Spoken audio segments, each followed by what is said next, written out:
I never considered myself the kind of woman who longed for surprises. My life had settled into a familiar, quiet routine: morning coffee, daily errands, a silent home, and a husband who communicated more with his inbox than with me. I had made peace with it, convincing myself that love didn't need passion, just patience. But then, something changed. My car stalled unexpectedly on an empty street. Just my luck. I sighed, tapping the steering wheel in frustration and reaching for my phone. I didn't even bother calling my husband, he never answered. Instead, I called my son, hoping he could help. "Mom, I can't leave right now," he said, clearly stressed, "but I'll send Alex." Alex, my son's best friend. I hadn't seen him in what felt like ages. He used to be this tall, polite teenager who raided our pantry and always called me ma'am with a smirk. I didn't have many options, so I agreed.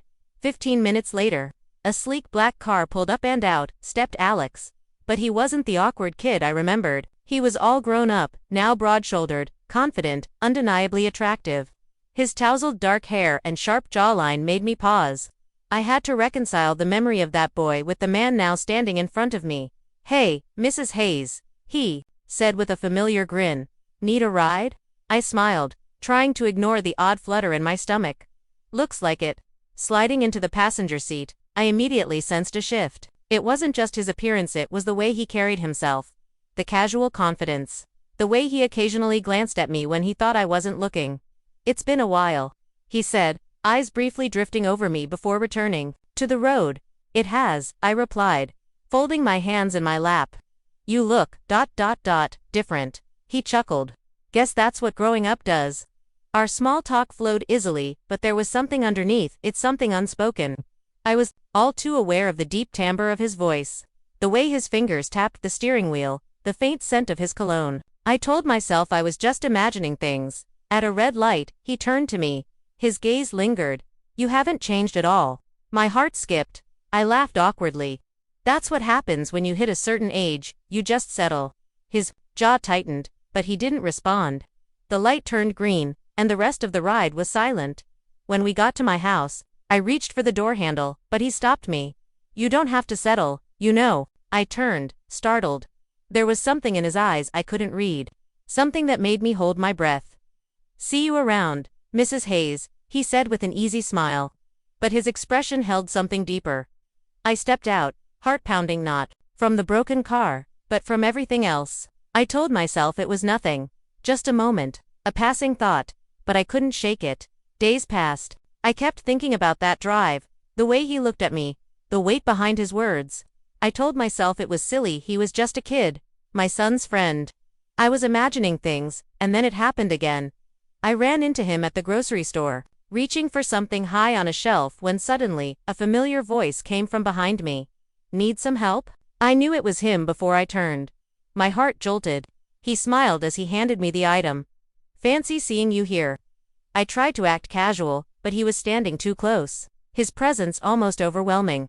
"Just grabbing a few things," I mumbled. "Me, too," he said, lifting his basket. I barely noticed what was in it. All I could feel was the heat radiating between us. "Thanks," I said quickly, gripping the box, eager to end the moment. But before I could walk away, he leaned in slightly. "Can I ask you something?" My breath caught. "Sure." He looked at me, serious. "Are you happy?" The question hit me like a punch to the chest. So simple, yet it cracked something open. Inside me, something I hadn't dared to acknowledge. I should have laughed it off, changed the subject, walked away, but I didn't. "I am," I replied, forcing a smile. He seemed to sense the lie but didn't challenge it, just nodded. "Good." Then, as if giving me an out, he stepped back. "See you around, Mrs. Hayes." I left in a daze. That night at dinner, my husband sat across from me, eyes glued to his phone, murmuring about work. I nodded automatically, barely present. "Are you happy?" I couldn't stop hearing it. The days went on, but my mind kept drifting back to Alex. I told myself it was foolish. He was young, charming, and likely just being kind. Nothing more. And then I saw him again. I was out walking when I spotted him with a girl on his arm, laughing. My stomach twisted with an emotion I didn't want to name. Jealousy. I had no right to feel it, no claim on him, but it hit me hard. He saw me before I could look away. He said something to the girl and jogged over. "Mrs. Hayes," he said, catching his breath. "Didn't expect to see you." "Neither did I said tightly. He glanced back. "She's just a friend." There was something in his tone playful, but measured. And before I could respond, he added quietly, "I like that you care." My breath caught. I should have walked away then, but I didn't, and neither did he.